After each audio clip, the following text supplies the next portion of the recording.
नमस्कार। अ, पिछले 2 अवसरों पर, पिछले 2 शनिवारों पर अपनी व्यस्तताओं के चलते मैं गांधी कथा में शामिल नहीं हो सका, या यूँ कहें कि गांधी कथा नहीं कर सका। इसका अफ़सोस तो है मुझे, लेकिन इधर थोड़ी व्यस्तताएँ चल रही हैं। उम्मीद है कि साथी इस बात को समझेंगे। इधर थोड़ी कुछ ऐसी व्यस्तताएँ चल रही हैं जिसके चलते कई बार मैं दिल्ली में भी नहीं रहता हूँ, और भी कई सारी चीज़ें हैं। मेरी कोशिश होगी कि लगातार 2 या 3 जो एपिसोड इसके बचे हुए हैं वो करके इसको अपने अंजाम पे पहुँचाऊँ।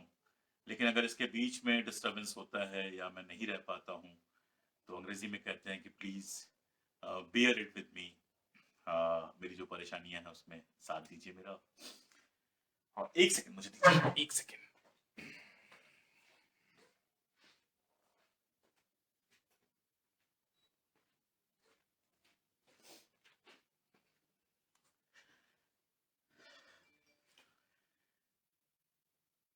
तो गांधी कथा आगे बढ़ाते हैं, आगे बात करते हैं गांधी पर। एक और बात, कई लोगों के अलग से मैसेज आए थे, इसलिए मैं उनके लिए ये बात खास तौर पे कह रहा हूँ कि कोई भी गांधी कथा ऐसी नहीं हो सकती है जो गांधी के जीवन के हर पहलू को, गांधी के जीवन में घटी हर घटना को, या आजादी की लड़ाई के उस दौर में जितना कुछ हुआ उस सब को समेट सके। गांधी कथा का मेरा उद्देश्य क्या है, या बुद्ध से कबीर तक जब मेरी बात हुई मित्रों से, विनोद जी से खास तौर पे मेरी लगातार बात होती रहती है इस कथा को लेकर, तो हमारा उद्देश्य क्या है? हमारा उद्देश्य बिल्कुल स्पष्ट है। हमारा उद्देश्य है कि अपने समय की परिस्थितियों से जूझते हुए गांधी ने आजादी की लड़ाई के दौरान जो विचार विकसित किए, अहिंसा का, सत्याग्रह का, ये सारा जो विचार विकसित किया, और जिस तरह से वो अपने समय में सक्रिय अन्य ताकतों के साथ टकराए, जिस तरह से वो दक्षिण पंथ के साथ टकराए, जिस तरह से वो ब्रिटिश साम्राज्य के साथ टकराए, इन सारी चीजों को समझते हुए, जिसे हम गांधीवाद कहते हैं, जिसे गांधी की विचारधारा कहते हैं, गांधी के जीवन के सहारे गांधी के उस विचारधारा को समझने की कोशिश की जाए। और ध्यान रखिए, मैं कह रहा हूं समझने की कोशिश की जाए, समझाने की कोशिश की जाए मैं नहीं कह रहा हूं। क्योंकि जो विराट जीवन है गांधी का, गांधी की विचारधारा के जो आयाम हैं, वो इतने विस्तृत हैं कि कम से कम मेरे जैसा कोई आदमी ये दावा नहीं कर सकता कि मैंने गांधीवाद को समझ लिया है, या गांधी की विचारधारा को पूरी तरह से आत्मसात कर लिया है, या गांधी के बारे में सब कुछ जानता हूं। इस तरह के किसी दावे से मैं निश्चित तौर पे बचना चाहूंगा। मुझे लगता है जो ये दावे करते हैं, जितना मैंने गांधी को पढ़ा और जितना मुझे लगता है अभी गांधी को और पढ़ना है, इन दावों से बचना भी चाहिए। तो जिन मित्रों ने भी इनबॉक्स में या बाकी जगहों पर ये सवाल पूछे थे कि इस घटना का जिक्र क्यों नहीं, उस घटना का जिक्र क्यों नहीं, उनसे मेरा एक आग्रह है। उनसे आग्रह यह है कि सुने हुए ज्ञान के भरोसे न रहें। गांधी का संपूर्ण वाङ्मय बिना 1 रुपए खर्च किए ऑनलाइन आपको मिल सकता है। अगर ऑनलाइन नहीं भी पढ़ने की आदत है, तो गांधी की ढेर सारी किताबें, गांधी के पत्रों के संकलन, प्रार्थना प्रवचनों के संकलन, ये सारे कुछ बेहद सस्ती कीमत पे आपको यहां वहां आसानी से मिल जाएंगे। आप अगर चाहेंगे तो मैं भी कुछ पते बता दूंगा। बहुत कुछ तो ऑनलाइन उपलब्ध है जिसका प्रिंट निकाल के आप पढ़ सकते हैं, बहुत सस्ता पड़ेगा, या सीधे अपने मोबाइल या कंप्यूटर पे पढ़ सकते हैं। जैसे कल किसी मित्र ने जिक्र किया, तो मैंने उसे बताया था कि गांधी का जो संपूर्ण जीवन है, राजनीतिक जीवन है, उसकी एक क्रोनोलॉजी जो है वो दलाल साहब ने संकलित की हुई है। वो आसानी से उपलब्ध है, और उसे पढ़ा जा सकता है। इसके अलावा गांधी का जो अपना लिखा पढ़ा है, उसको हम लोग CWMG कहते हैं, collected works of Mahatma Gandhi. 92 खंडों में वो उपलब्ध है। आप जिस भी टाइम पीरियड में गांधी की एक्टिविटीज को देखना चाहते हैं उस दौर के, उस टाइम पीरियड के हिसाब से वह खंड पढ़ सकते हैं। इसके अलावा देसाई साहब की डायरी है, महादेव देसाई की डायरी है, जो मेरे ख्याल से 12 या 13 खंडों में है, उसे पढ़ा जा सकता है। और थोड़ा बहुत तो चाहे आप मेरी किताब से भी पढ़ सकते हैं, वहां भी आपको बहुत कुछ मिल जाएगा। तो हम चलते हैं गांधी कथा की ओर। हमारा जो मुख्य उद्देश्य है गांधीवाद की विचारधारा को समझने का, उस उद्देश्य की ओर हम बढ़ते हैं। मैं आज यूं ही पलट रहा था और एक किताब है, इस किताब का नाम आप लोग नोट कर लीजिए। ये किताब बहुत काम की है, रॉबर्ट पेन की किताब है। PAYNE स्पेलिंग लिखते हैं, रॉबर्ट पेन की किताब है और इस किताब का नाम है Mahatma the life and death of Mahatma Gandhi. मुझे महात्मा गांधी की सारी जीवनियों में सबसे खूबसूरत जीवनी ये लगती है, इसलिए मैं अक्सर जहां भी जाता हूं ये जीवनी मेरे साथ रहती है। जिस दौर तक हम पहुंचे थे उसके आगे की बात है। आप जानते हैं प्रथम विश्व युद्ध की हमने बात की थी, प्रथम विश्व युद्ध में गांधी की भूमिका की बात की थी और हमने ये बात की थी कि प्रथम विश्व युद्ध के बाद गांधी के विचार कैसे बदलने शुरू होते हैं। जो गांधी प्रथम विश्व युद्ध में ये मान के चल रहे थे कि अंग्रेजों का सहयोग करना चाहिए और उनके सहयोग के बदले हमें कुछ बेहतर मिलेगा, वो गांधी प्रथम विश्व युद्ध के बाद जो कुछ हुआ उसमें इस बात को बिल्कुल ठीक से समझने लगे थे कि अंग्रेजी प्रशासन ब्रिटेन में कुछ और है, हिंदुस्तान में कुछ और। ब्रिटेन में वो लोकतंत्र के नए नए कीर्तिमान स्थापित करता है, लोकतंत्र के नए नए प्रतिमान स्थापित करता है, लेकिन हिंदुस्तान को वो एक औपनिवेशिक नजरिए से देखता है, हिंदुस्तान को गुलामों के देश के रूप में देखता है। इसीलिए वो लोकतांत्रिक प्रतिमान, वो मानवीय प्रतिमान जो है वो हिंदुस्तान पे लागू नहीं होते हैं। आप जानते हैं प्रथम विश्व युद्ध के बाद स्वशासन की मांग उठी थी। होम रूल जो मूवमेंट चला था, स्वशासन के लिए जो होम रूल मूवमेंट चला था, जिसमें एनी बेसेंट थी, तिलक ने अपनी भूमिका निभाई थी और भी कई सारे महत्वपूर्ण लोग थे। उस मांग के रिस्पांस में ब्रिटेन ने क्या किया? 1918-19 में जो गवर्नमेंट ऑफ इंडिया एक्ट लाया गया, जिसको क्या मॉन्टेग्यू चेम्सफोर्ड सुधार कहते हैं, क्या था वो? आप जानते हैं, शासन भारतीयों के साथ साझा करने के नाम पर वो एक आई वॉश था। 1935 में एक गवर्नमेंट ऑफ इंडिया एक्ट आया जो कभी लागू ही नहीं हो पाया क्योंकि रियासतें उससे सहमत हुई नहीं हुई। आप जानते हैं वो भी क्या था? वो भी एक आई वॉश था। एक तरफ अंग्रेज लगातार भारत में सांप्रदायिकता को उभारने की कोशिश कर रहे थे, लगातार मुस्लिम लीग और उनके साथियों से ये कह रहे थे कि आप अपने अधिकारों के लिए आगे बढ़ो, आप अलग देश की मांग उठाओ, आप अलग विधायिका की मांग उठाओ, हम आपके साथ होंगे। दूसरी तरफ थोड़ा बहुत जो साझेदारी करने की बात भारतीय प्रशासन के साथ कर रहे थे, भारतीय जनता के साथ चुनाव चुनाव वगैरह करा के, उसमें भी सारे महत्वपूर्ण केंद्रीय निर्णय ब्रिटिश सत्ता अपने पास रख रही थी।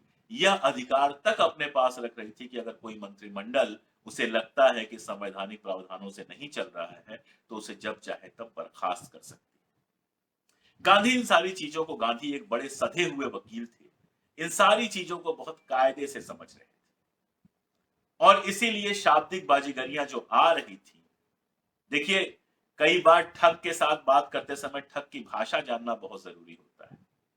हम सब भी जाते हैं अदालत में, वकील साहब लोग भटका देते हैं क्योंकि हमको वो भाषा नहीं आती। गांधी लंदन में पढ़ के आए थे, लगातार अफ्रीका में रहते हुए उन्होंने लड़ाई लड़ी थी, लीगल लड़ाइयां ही लड़ी थी और इसलिए वो जो लीगलिटीज की भाषा थी, वो जो कानूनी भाषा थी, वो जो ठग की भाषा थी, वो गांधी बड़ी अच्छी तरह से जानते थे।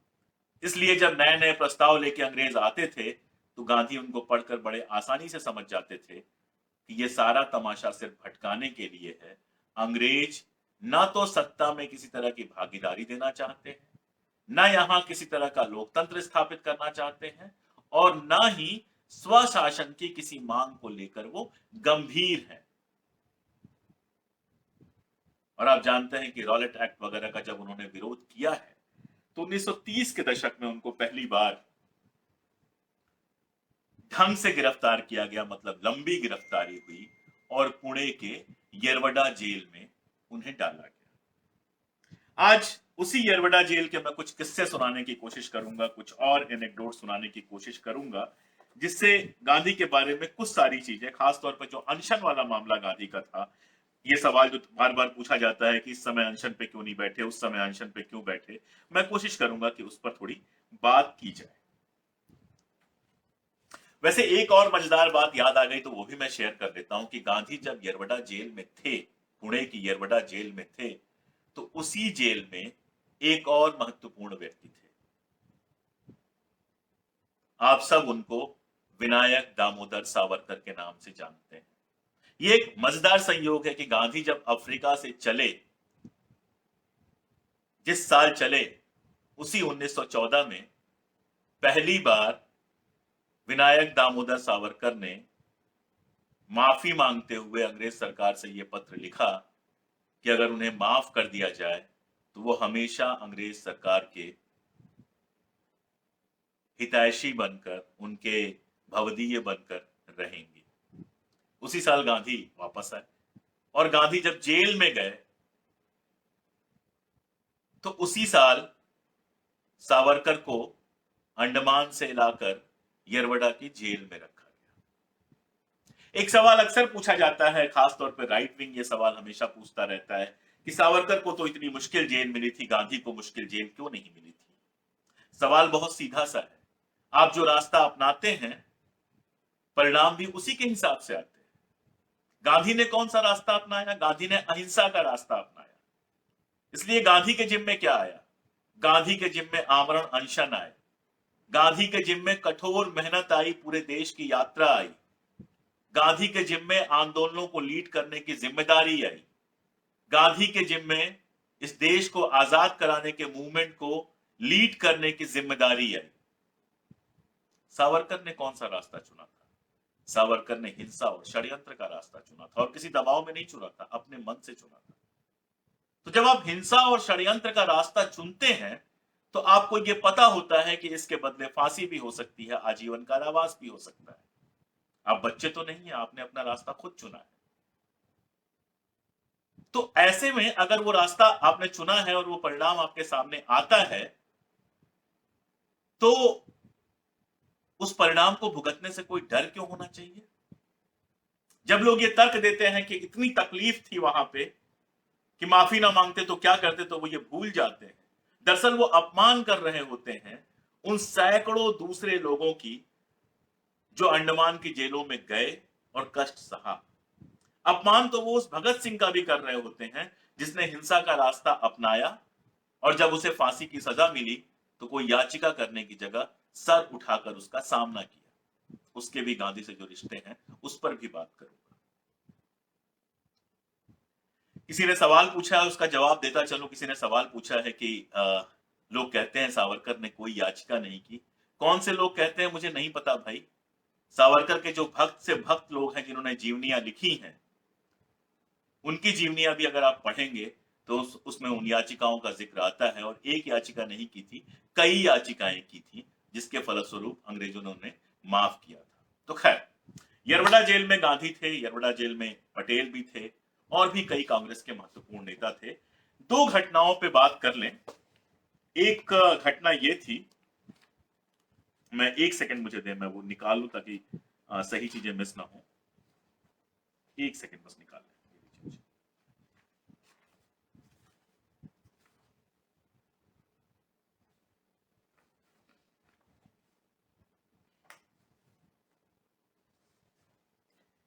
दो तरह के अनशन, दो तरह के अनशनों का जिक्र आता है पुणे में यरवड़ा जेल में रहते हुए गांधी के।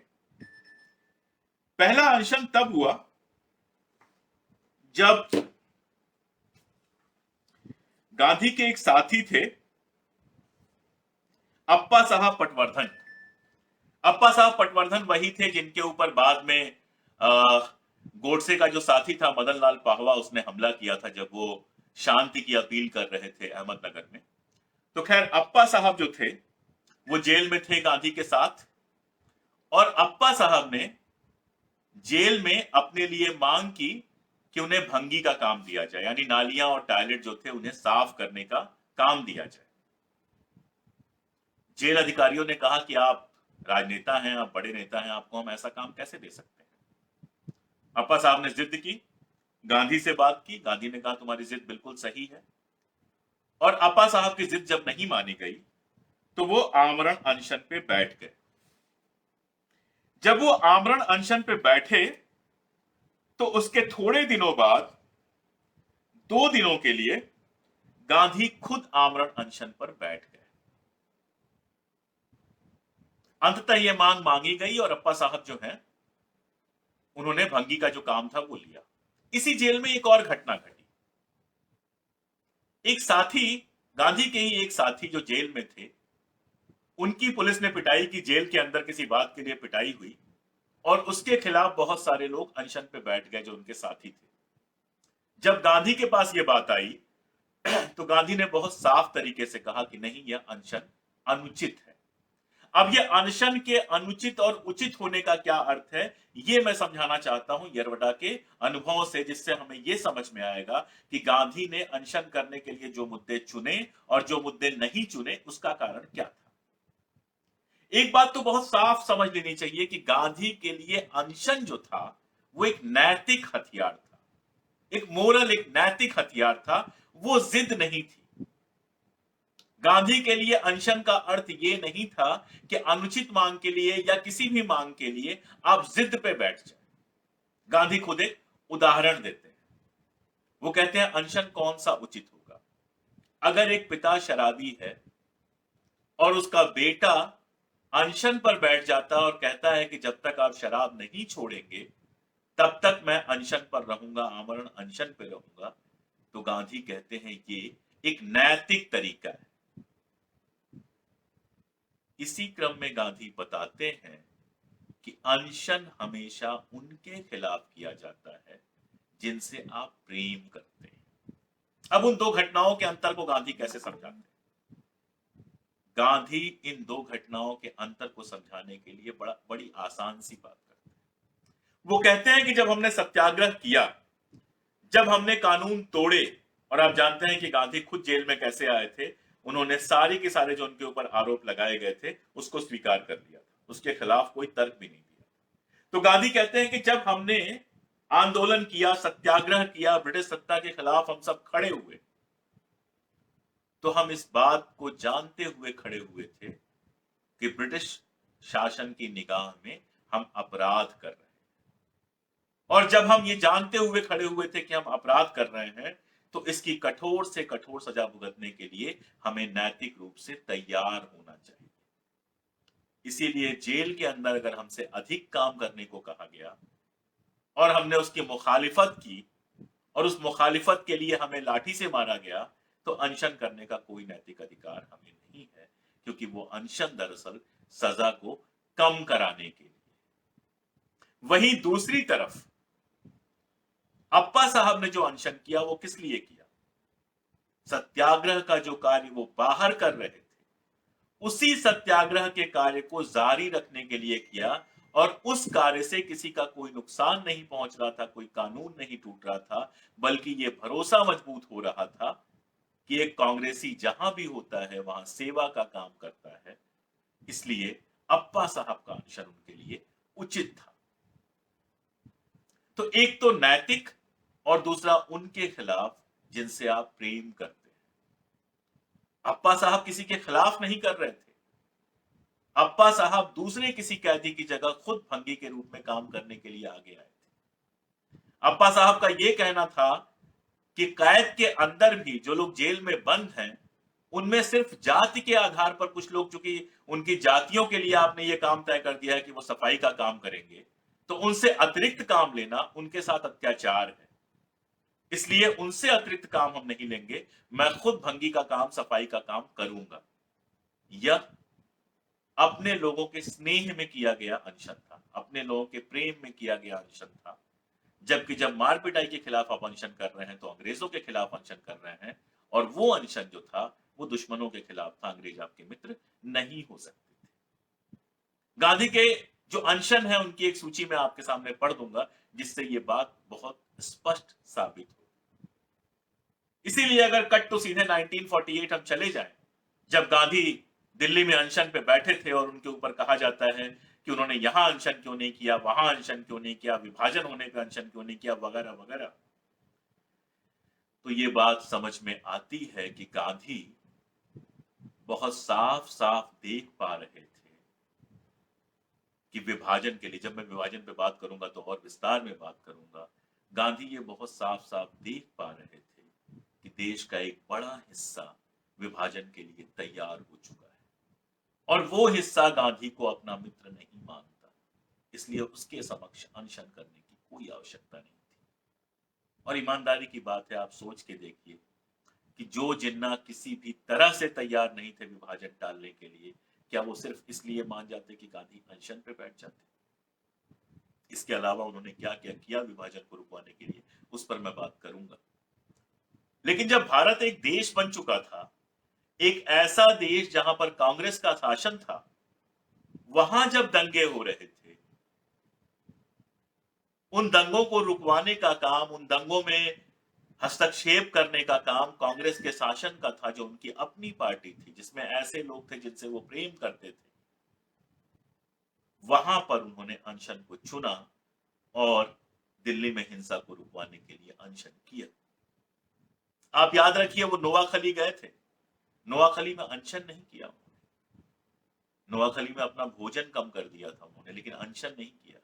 नोआखली में वो गली गली गए, नोआखली में उन्होंने लोगों से बात की और वहां पर जो हिंदू शरणार्थी थे, जो हिंदुओं के खिलाफ अत्याचार हुआ था, उसको रोकने की कोशिश की। क्योंकि नोआखली में सत्ता में कौन था? मुस्लिम लीग थी, जो उनको अपना मित्र नहीं मानती थी। बहुत बारीक चीजें हैं, बहुत महीन चीजें हैं। कहीं हो सकता है कि गांधी रेखा के इस पार उस पार भी चले गए हों, लेकिन दर्शन अनशन को लेकर गांधी का दर्शन बहुत स्पष्ट था कि अनशन जो है, एक सेकंड, मैं फोन बंद कर दूं, एक सेकंड।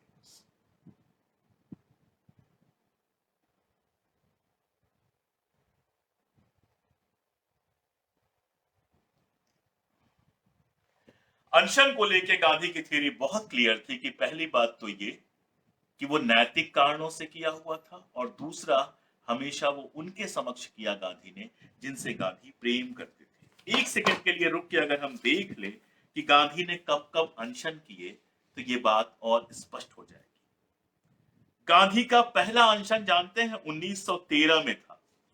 उनकी एक बहुत प्रिय शिष्या थी। अब इस बात से आप सहमत हो सकते हैं, असहमत, मैं असहमत हूं, कोई सहमत भी हो सकता है कि यह सही था या नहीं।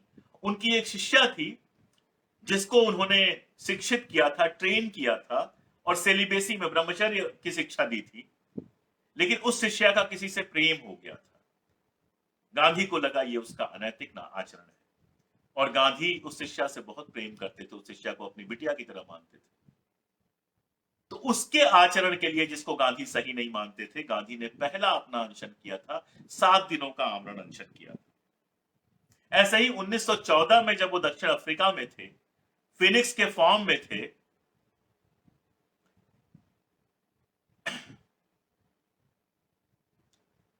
धीरज जी, आप मेरी बात या तो सुन ही नहीं पा रहे हैं, आप ये लिस्ट सुन लीजिए। गांधी ने अंग्रेजों के खिलाफ कभी कोई अनशन नहीं किया। ये लिस्ट सुन लीजिए, आपकी समझ में आ जाएगा, पूरी बात शायद समझ में आ जाएगी। 1914 में जब दक्षिण अफ्रीका के फिनिक्स फार्म में वो थे, तो एक आश्रम वासी, उनके साथी जो था, उसने वचन भंग किया। जो वचन गांधी को दिया था, वो वचन भंग किया। उसका पश्चाताप करने के लिए गांधी ने 14 दिनों का अनशन रखा। तीसरा अनशन मैं आपको पहले भी बता चुका हूं कि अहमदाबाद में मिल मजदूरों के समर्थन में रखा। यानी मिल मजदूर, भारत आने के बाद वो पहला अनशन था। मिल मजदूर अपनी मजदूरी बढ़ाने की मांग कर रहे थे। गांधी के मित्र जो सारा भाई थे, वो मजदूरी बढ़ाने के लिए तैयार नहीं थे। गांधी ने मजदूरों से कहा कि आप हड़ताल कीजिए। मजदूर हड़ताल पे तो चले गए, लेकिन उनमें से एक ने व्यंग किया कि गांधी तो खुद खा पी रहे हैं, अच्छी गाड़ियों से चल रहे हैं, और हमें जो है आंदोलन करने के लिए कह रहे हैं। इसके बाद गांधी ने भूख हड़ताल शुरू की, और वो भूख हड़ताल तब तक चली जब तक मजदूरों और मालिक के बीच में समझौता नहीं हो गया, वेतन नहीं बढ़ गया। ऐसे ही 1924 में उन्होंने भूख हड़ताल की, जब हिंदू मुस्लिम दंगे हुए, तो उसका प्रायश्चित करने के लिए 21 दिनों का उपवास किया उन्होंने। 1924 में उन्होंने एक उपवास किया जिसमें साबरमती आश्रम के कुछ छात्रों का चारित्रिक पतन, वही सेलिबेसी वाला पूरा मामला था। उसी की वजह से कुछ छात्रों को उन्होंने पाया कि वो सेलिबेसी का, ब्रह्मचर्य का पालन नहीं कर रहे हैं, तो उनका प्रायश्चित करने के लिए गांधी ने भूख हड़ताल की। 1932 में मैंने आपको बताया कि यरवड़ा जेल में जब अप्पा साहब पटवर्धन ने अपने लिए भंगी का काम मांगा, जेल में कहा कि मुझे सफाई का काम दिया जाए, और अंग्रेज नहीं माने और अप्पा साहब भूख हड़ताल पे बैठ गए तो उनके समर्थन में उपवास किया उन्होंने। ऐसे ही आप जानते हैं कि यरवड़ा जेल में ही उन्होंने उपवास किया पूना पैक्ट को लेके, जिससे बाद पूना पैक्ट हुआ, चूंकि उस पर विस्तार से बात करनी है इसलिए मैं आगे बात करूंगा। 1933 में हरिजन आंदोलन और साथियों की आत्मशुद्धि के लिए 21 दिनों का उपवास किया। 1934 में फिर जब यरवड़ा जेल में उन्होंने खुद के लिए शौचालय की सफाई का काम मांगा और अंग्रेज नहीं तैयार हुए, तब उन्होंने भूख हड़ताल की। 1934 में जब वह हरिजन यात्रा कर रहे थे, उस समय एक सनातनी ने एक हरिजन को मारा पीटा, उसका पश्चाताप करने के लिए वो भूख हड़ताल पर गए। 1934 में राजकोट में सत्याग्रह हुआ, उसमें 4 दिनों का उपवास किया। 1942 में आगा खां जेल के अंदर 21 दिनों का उपवास किया। 1947 में आप जानते हैं सांप्रदायिक दंगों के दौरान पहले कलकत्ता में और उसके बाद 1948 में दिल्ली में उन्होंने भूख हड़ताल किया। जो लोग सवाल पूछ रहे हैं वो मुझे बताएं कि अंग्रेजों के खिलाफ गांधी ने कब भूख हड़ताल की। अंग्रेजों के खिलाफ गांधी ने आंदोलन किए, सत्याग्रह किए, भूख हड़ताल नहीं की। भूख हड़ताल या तो उन लोगों के प्रायश्चित में किए, उन लोगों के गलत आचरण के प्रायश्चित में किए जिनसे वो प्रेम करते थे, और या फिर जिनसे वो प्रेम करते थे उनसे नैतिक मांगों के साथ भूख हड़ताल की। तो गांधी का जो पूरा भूख हड़ताल का कल्चर था, गांधी का जो भूख हड़ताल की संस्कृति थी, गांधी का जो भूख हड़ताल का दर्शन था, वो समझना चाहिए। वो भूख हड़ताल नहीं है जो आजकल आप रोज रोज देखते हैं कि किसी भी मांग के समर्थन में, किसी भी मांग के विरोध में लोग भूख हड़ताल पे बैठ जाते हैं। गांधी ने अपने जीवन में इस तरह की कोई भूख हड़ताल नहीं की है। वो उसको भूख हड़ताल कहते भी नहीं थे, वो उसको अनशन कहते थे। विरोध के लिए गांधी के जो तरीके थे वो आपको जानते हैं, वो आप जानते हैं। विरोध उन्होंने हमेशा अहिंसक तरीके से सत्याग्रह का किया। हमेशा उन्होंने जहां भी विरोध, चाहे वो नमक आंदोलन का विरोध हो, या हम लोगों ने बहुत डिटेल में चंपारण पे बात की थी, और इसके अलावा भी चाहे वो 1942 का क्विट इंडिया मूवमेंट हो, भारत छोड़ो आंदोलन हो, या इस तरह के जितने भी आंदोलन थे, ये कोई भूख हड़ताल के आंदोलन नहीं थे कि गांधी दिल्ली में भूख हड़ताल पे बैठ के अंग्रेजों भारत छोड़ो। वो सड़क पर आकर जनता के साथ उन्होंने लड़ाइयां लड़ी, उन्होंने बाकायदा लाठियां झेली, उन्होंने जेलें झेली, मार खाई, उनके लोगों ने मार खाया, और विरोधी अंग्रेज जिनसे वो प्रेम नहीं करते थे उनके समक्ष उन्होंने सत्याग्रह का आंदोलन किया, उन्होंने भूख हड़ताल नहीं की। एक सवाल और आ गया है तो उस पर भी बात कर लूं। गांधी कथा अपने तरीके से, 2 किस्तें और इसके बाद बचेंगे जिस पर मैं बात करूंगा, जो जो जिस पर हम लोग डिस्कस करेंगे। आज गांधी और भगत सिंह का किस्सा सुना के बात खत्म करता हूं। 2 हीरो हैं हमारे पास इस देश में, बहुत सारे हीरो हैं, लेकिन 2 ऐसे हीरो हैं जो अपने अपने क्षेत्र में, अपने अपने बलिदान में सर्वोच्च बलिदान को प्राप्त हुए। एक खुद महात्मा गांधी और दूसरे भगत सिंह। दोनों में अंतर क्या था? बहुत स्पष्ट अंतर था। गांधी अहिंसा के समर्थक थे, भगत सिंह, गांधी और भगत सिंह की बात कर रहे थे हम। भगत सिंह हिंसा के रास्ते पे चलते थे, भगत सिंह ने हिंसा का रास्ता चुना था। गांधी ने अपने लिए जो रास्ता चुना था वो रास्ता अहिंसा का था। अगर एक उदाहरण की हम बात करें, भगत सिंह की फांसी के पहले के एक उदाहरण की हम बात कर लें, तो हम ये जानते हैं कि एक लेख को लेकर गांधी और भगत सिंह के बीच में बहस हुई थी, जिसमें भगत सिंह ने एक बहुत महत्वपूर्ण लेख लिखा था, उसे पढ़ा जाना चाहिए, इंकलाब जिंदाबाद का अर्थ। और यह बहुत स्पष्ट था कि दोनों की जीवन दृष्टियां बिल्कुल अलग थी। हम जानते हैं, मैंने पहले भी बात की, आप अच्छी तरह से जानते हैं कि जब बनारस हिंदू यूनिवर्सिटी के ओपनिंग के लिए गांधी गए थे उस समय भी, और जब कलकत्ता 1914-15 में गांधी कलकत्ता गए थे और अनुशीलन समिति के लोगों और बाकी लोगों ने गांधी का एक भाषण रखा था, उस समय भी गांधी ने बहुत स्पष्ट तरीके से कहा था कि जो क्रांतिकारी लड़ रहे हैं उन क्रांतिकारियों की वीरता का मैं बहुत सम्मान करता हूं, लेकिन उनके रास्ते का मैं सम्मान नहीं करता। अहिंसा गांधी के लिए एक जीवन मूल्य था। इसके विपरीत भगत सिंह जो रास्ता लेकर आए थे, उसमें हथियारों पर, हिंसा पर ऐसी पाबंदी नहीं थी। लेकिन अगर भगत सिंह के जेल में जाने के बाद अगर आप लेख पढ़ना शुरू करेंगे उनके उनके तो आपको समझ में आएगा कि कैसे अराजकतावाद के अपने दर्शन से वो धीरे धीरे इस तरफ जा रहे थे, जिसमें उनके समझ में आ रहा था कि व्यापक जनता को साथ में लिए हुए कोई बड़ा परिवर्तन नहीं हो सकता। अगर छात्रों के नाम लिखा हुआ उनका पत्र आप पढ़ेंगे तो वो छात्रों को बंदूक या गोली चलाने का कोई तजवीज नहीं कर रहे हैं। वो छात्रों से कह रहे हैं कि गांवों में जाओ, मजदूरों के बीच जाओ, किसानों के बीच जाओ, उन्हें संगठित करो, और उन्हें संगठित करोगे तभी देश में कोई व्यापक बदलाव आएगा। एक भगत सिंह का स्वराज था जिसमें वो कह रहे थे कि गोरे अंग्रेजों के जाने से कुछ नहीं, गोरे अंग्रेजों के जाने के बाद अगर काले अंग्रेज चले आते हैं तो कुछ नहीं होगा। एक गांधी का अपना स्वराज था जिसमें वो भारतीय तरीके का एक जीवन, भारतीय तरीके का सामाजिक, आर्थिक, राजनीतिक जीवन तैयार करना चाहते थे। तो एक बात जो मैं कहना चाह रहा था वो ये कि विचारधारा के स्तर पर गांधी और भगत सिंह दो छोरों पर खड़े थे। उद्देश्य शायद कहीं कहीं मैच मिसमैच करते होंगे, और ऐसे में जब भगत सिंह फांसी पर चढ़ने वाले थे या भगत सिंह को फांसी होने वाली थी, तो यह सवाल बार बार उठाया जाता है कि गांधी ने उनको बचाने की कोशिश क्यों नहीं की। यह सवाल ही सिरे से गलत है। अगर आपने मेरी किताब पढ़ी होगी या कोई भी ढंग की किताब पढ़ी होगी जिसमें तथ्य दिए होंगे, तो दो बातें बहुत स्पष्ट हैं। पहली बात तो यह कि बचाया किसको जा सकता है? जो पहले खुद बचना चाहता हो।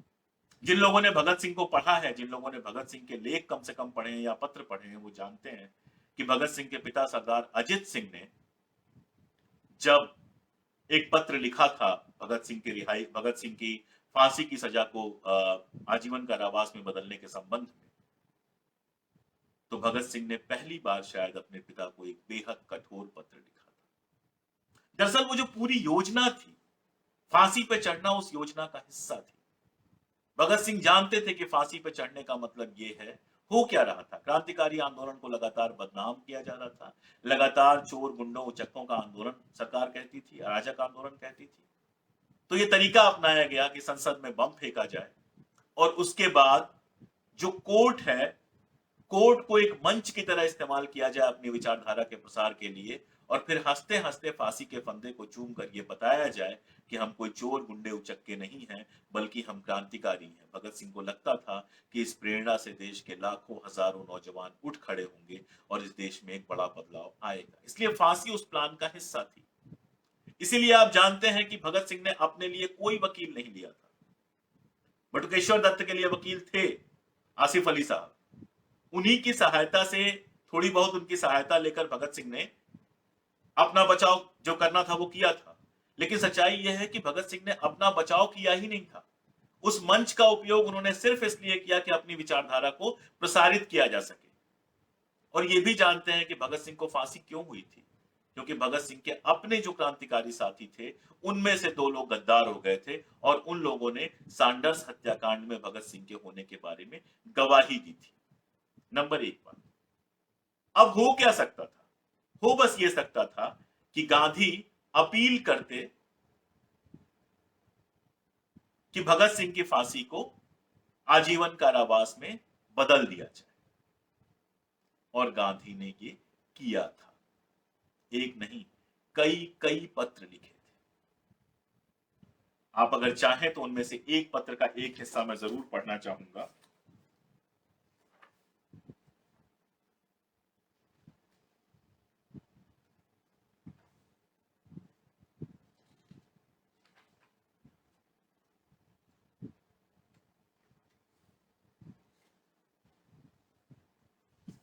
तेईस मार्च को, जिस दिन भगत सिंह को फांसी हुई, गांधी ने एक पत्र लिखा। वायसराय को जो पत्र लिखा उसका एक हिस्सा मैं पढ़ रहा हूं। ये पत्र आपको आराम से ऑनलाइन मिल जाएगा अगर आप गांधी वाङ्मय का अध्ययन करें। वो कहते हैं, आम राय सही हो या गलत, फांसी की सजा को उम्र कैद में बदल देने की है। जब कोई सिद्धांत दांव पर न लगा हो तो अक्सर आम राय का सम्मान करना कर्तव्य हो जाता है। वर्तमान मामले में अगर फांसी की सजा बदली गई तो उम्मीद यही है कि शांति स्थापित हुई होगी। अगर फांसी हुई तो निश्चित रूप से शांति खतरे में पड़ेगी।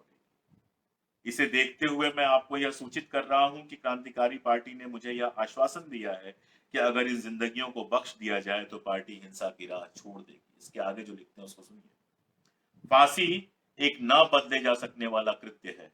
अगर आप सोचते हैं कि निर्णय में जरा भी खामी है तो मैं निवेदन करूंगा कि फिलहाल इसे टाल दीजिए ताकि आगे इसकी समीक्षा की जा सके। दया कभी बेकार नहीं जाती। इसके अलावा भी कई पत्र हैं जिनको आप पढ़ सकते हैं। इरविन के साथ उनके खतो किताबत को आप पढ़ सकते हैं। लेकिन मामला क्या था उसको जरा सा समझने की आप कोशिश कीजिए। हमारे लिए भगत सिंह क्रांतिकारी थे, अंग्रेजों के लिए क्या थे? अंग्रेजों के लिए उन्होंने एक पुलिस वाले की हत्या की थी, सैंडर्स की हत्या की थी। आज भी अगर किसी थानेदार को, किसी पुलिस वाले को आप मार दीजिए तो पूरी पुलिस जो है वो आपकी दुश्मन बन जाती है। उस दौर में भी यही हुआ था। उस दौर में भी पंजाब पुलिस के सारे ऑफिसर्स ने इरविन के ऊपर यह दबाव बनाया था कि अगर भगत सिंह को फांसी नहीं हुई तो हम सब इस्तीफा देकर इंग्लैंड लौट जाएंगे। और इरविन ने बहुत साफ साफ कहा था, जब गांधी ने कहा कि इस मुद्दे पर बातचीत टूट भी सकती है, तो इरविन ने कहा उसके बावजूद भगत सिंह के लिए कोई वादा कर पाना मेरे लिए संभव नहीं होगा। आप ये मान के बैठे हैं कि गांधी इतने ताकतवर थे उस जमाने में भी कि वो अंग्रेजों से जो चाहते हैं वो करवा लेते। ये गलत फहमी है। इस मामले पर YouTube पे मेरा एक वीडियो है, आप और डिटेल में देख सकते हैं। अगर किताब नहीं पढ़ सकते हैं, किताब पढ़ने का मन नहीं है, तो वो वीडियो तो मुफ्त है, उसको आप देख सकते हैं। आप उसमें पाएंगे, जब डिटेल्स में जाएंगे, कि उसी गांधी इरविन पैक्ट के समय गांधी ने ये मांग की थी कि नमक सत्याग्रह के समय सत्याग्रहियों के ऊपर जो अत्याचार हुआ है उसकी पुलिस जांच कराई जाए। वहां भी यही हुआ। बंबई प्रांत के जो सारे, गुजरात उस समय बंबई प्रांत में था, बंबई प्रांत के पुलिस ऑफिसर्स ने इरविन को लिखा कि अगर ऐसी जांच हुई तो हम सब इस्तीफा दे देंगे। इरविन ने साफ कहा कि इस तरह की कोई जांच नहीं हो सकती। तो ये कहना कि गांधी ने कोशिश नहीं की थी भगत सिंह को बचाने की, ये एक मूर्खतापूर्ण समझ है और दरअसल साजिश है जो लंबे समय से फैलाई गई। और किन लोगों ने फैलाई है? उन संघियों ने फैलाई है, आरएसएस और हिंदू महासभा के उन लोगों ने फैलाई है जिन्होंने भगत सिंह की फांसी के पहले उनकी फांसी को रोकने की मांग को लेकर कोई आंदोलन करना तो छोड़ दीजिए, भगत सिंह के मरने के बाद भी जिनके अंदर इतनी हिम्मत नहीं थी कि वो एक लेख लिख सके भगत सिंह के समर्थन में।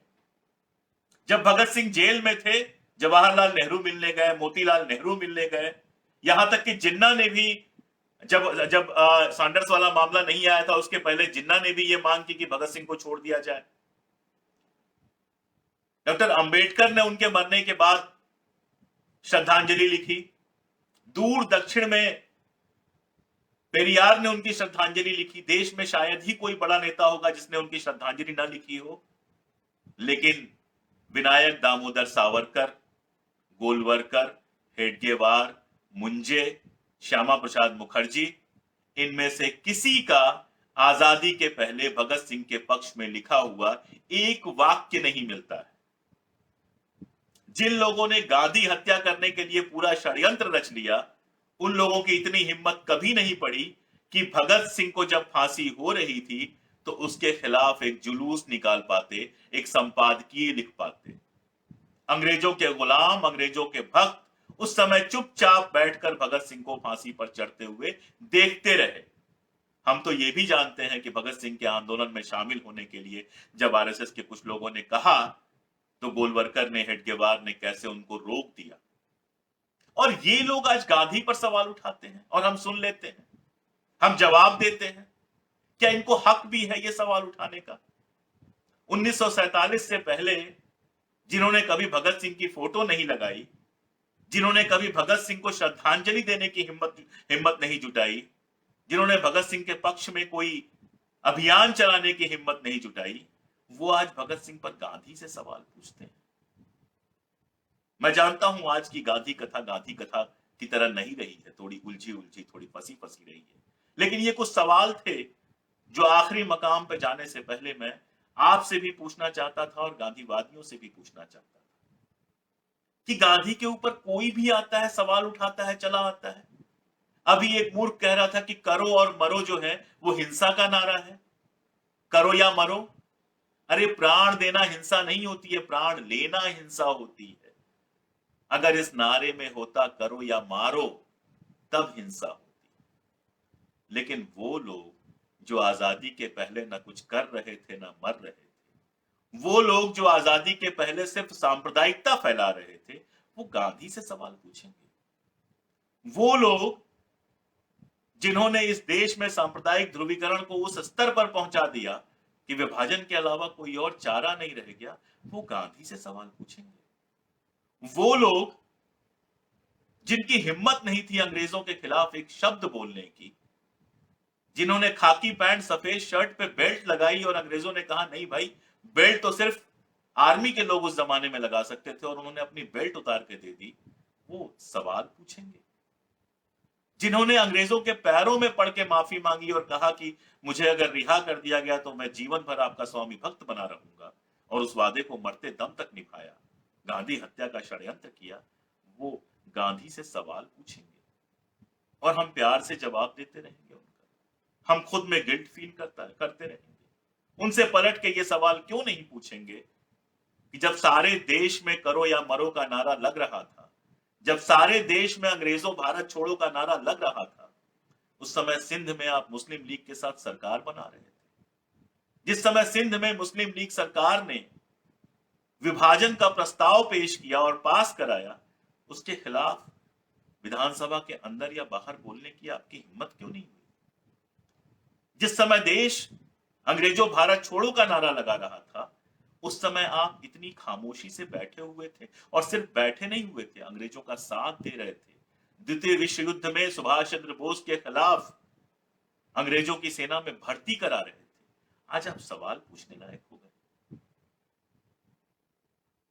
मुझे सवालों का जवाब देने में कोई दिक्कत नहीं होती, लेकिन सवालों का जवाब देने के साथ हमें इनसे भी सवाल पूछना सीखना होगा, क्योंकि ये वो लोग हैं जिनका पूरा इतिहास आजादी की लड़ाई में गद्दारी का रहा है। हमारे नायक महात्मा गांधी या भगत सिंह वो लोग हैं जिन्होंने एक रास्ता चुना, उस रास्ते पर पूरी हिम्मत के साथ चले, उसके नुकसान उठाए, और एक फांसी के फंदे पर शहीद हुआ, दूसरा नाथूराम गोडसे नामक एक कायर की गोली का शहीद हुआ। तो हम उन शहीदों के वंशज हैं, हम उन शहीदों के अनुयायी हैं जिन्होंने दुनिया की सबसे मजबूत अंग्रेजी सत्ता का सीना खोलकर, सिर उठाकर, आंखों में आंखें डालकर मुकाबला किया। फिर हम इन गद्दारों, इन कायरों के सवालों का जवाब क्यों दें, क्यों डरे? इसलिए कि इनके चाहने वालों की सत्ता बन गई। कम से कम मुझसे ये नहीं होगा। अगली बार जब मैं गांधी कथा के लिए आऊंगा तो द्वितीय विश्व युद्ध के बाद जो भारत की स्थिति थी उसमें गांधी का जो हस्तक्षेप था, और उसके बाद जिस तरह से आजादी के करीब हम पहुंचे उस पर बात होगी। फिर एक कड़ी में नोआखली और उस समय के दंगों पर बात होगी, और आखिरी कड़ी, तीसरी कड़ी जो आज के बाद की होगी, उसमें गांधी हत्या, कपूर कमीशन और बाकी सारी चीजों की बात होगी। बहुत शुक्रिया बुद्ध से कबीर तक का जो मित्र सुनते रहे उनका, आप सबका